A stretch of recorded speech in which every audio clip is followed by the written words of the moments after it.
Bueno, ayer se salió el libreto El Papa. Los papas en general tienen un lenguaje críptico, contenedor, apelan muchos a paráfrasis que aparecen de la Biblia, a ejemplos moralizadores. Bueno, ayer no.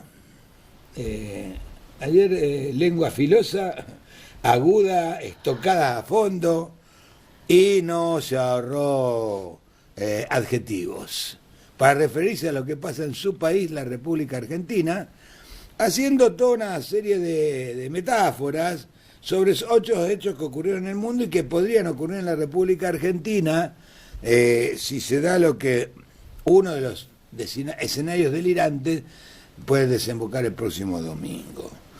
El New York Times coloca en su tapa, el día de ayer, un artículo: los polémicos insultos de Javier Milei contra el Papa Francisco podrían afectar su candidatura. Esto es lo que especulaba ayer. Ahí está el título. Los polémicos no pueden afectar su candidatura, el diario New York Times. El candidato favorito para ser el próximo presidente de la Argentina, que es Javier Milei, tiene un largo historial de ataques contra uno de sus compatriotas más famosos. Javier Milei, un libertario de extrema derecha que lidera las encuestas en las elecciones presidenciales de Argentina, hizo muchas declaraciones polémicas en los últimos años, como cuando afirmó que los humanos no causaron el cambio climático, cuando dijo que la gente debería poder vender sus órganos, o cuando aseveró que la moneda de su país no sirve ni para abono. Pero para muchos argentinos hizo algo mucho peor: atacar el Papa. En 2020, Milei, quien se identificaba como católico, calificó al Papa Francisco de imbécil y dijo que era el representante del maligno en la tierra. Pero más cerca, el año pasado, Milei dijo que el Papa siempre está parado del lado del mal porque apoya a los impuestos.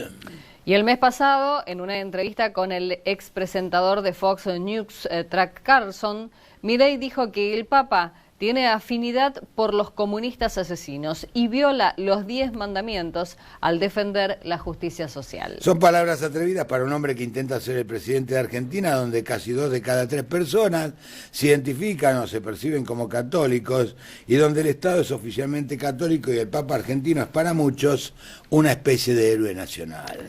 Pero Milei no es el típico candidato presidencial. Se postuló poca estructura de partido a su alrededor. Prometió diezmar el gobierno que aspira a dirigir. Promete fuertes recortes en los servicios sociales. Quiere deshacerse de la moneda nacional. Y en vez de hacer campaña con su esposa e hijos, esto dice el New York Times, acá habría que machacarlo para entender la frente que estamos, porque el New York Times lo dice como una cosa ridícula, ¿no? En vez de hacer campaña con su esposa e hijos, la familia inmediata de Milei está formada por su hermana, que dirige su campaña, su novia, una actriz que se hizo famosa por imitar a su archirrival política, y sus 5 perros mastines, que son clones de un anterior perro. El planteamiento es poco ortodoxo, pero funciona. En agosto, Milei ganó las primarias abiertas del país con el 30% de los votos, por delante de los candidatos del partido de centroizquierda que gobierna el país y del partido conservador tradicional. Durante el primero de los debates presidenciales, Milei aseguró que se había disculpado por los insultos ante el Papa, pero la Iglesia Católica lo desmintió y confirmó que nunca recibió un pedido de disculpas de Milei tras sus críticas a Francisco. No solo le mintió la Iglesia Argentina, sino el propio Vaticano. No obstante, el Papa no se quedó callado y, sin nombrarlo, cargó contra Milei y advirtió sobre los payasos del mesianismo. El pontífice habló del voto joven y de los comicios del 22 de octubre en Argentina. El Mesías es uno solo que nos salvó a todos, dijo. El Papa Francisco se refirió a las elecciones generales en la Argentina y dirigió su palabra hacia los más jóvenes en la previa del 22 de octubre. Todos fuimos jóvenes sin experiencia, dijo. Y a veces los chicos y las chicas se aferran a milagros, a Mesías. Sin nombrarlo, el sumo pontífice apuntó directamente al candidato presidencial de La Libertad Avanza, Javier Milei. Todos fuimos jóvenes sin experiencia y a veces los chicos y las chicas se aferran a milagros, a Mesías, a que las cosas se resuelven de manera mesiánica.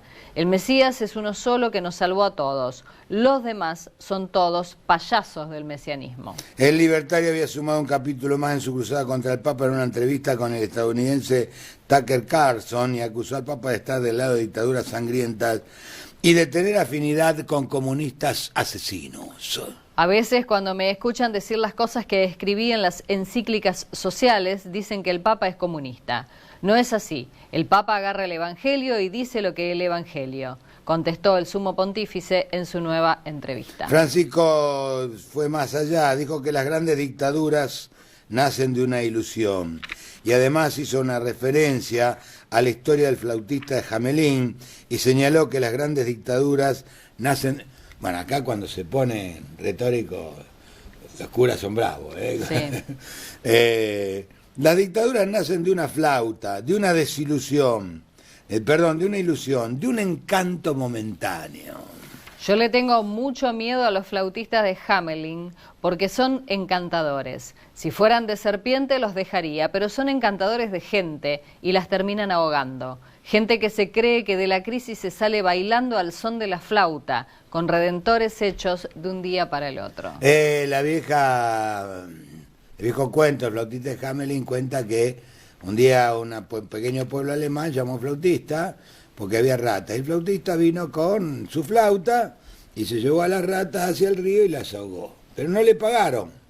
Entonces, como no le pagaron, volvió con su flauta y encantó a los niños. Bueno, no quiero contar el final porque es horrible. Es obvio. Es horrible.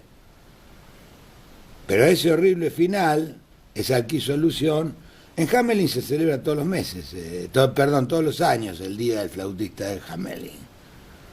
Incluso pasa la banda municipal y cuando pasan frente al ayuntamiento dejan de tocar.